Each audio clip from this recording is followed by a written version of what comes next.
Media Services ne obago chenro mar puonjo jotije mage ewi kungo kod tiyo makare gomenda. Kane wuoye nyasi no, jatend jotije mag RMS Rose Wanjohi ne oyango ni chenro ni mana moting'o joket mwandu mamoko en achiel kuom yore mag tiego jotije e kungo pesa ka gidhirore gi ngima mag kiny. Chenro no ne okelo kanyakla kembe mopogore opogore moting'o bengi ka achiel kod jochiw thieth bende. At Raw Media Services, we value our staff.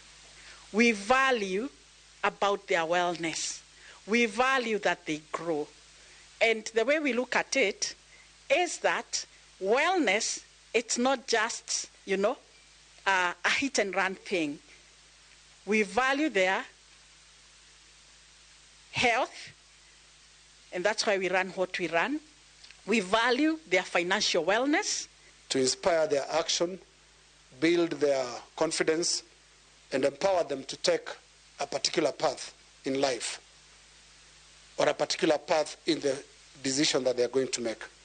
Whether it's a financial decision, a medical cover decision, or an insurance decision, whichever it is, I think one of the things that you want to achieve here today is empowerment.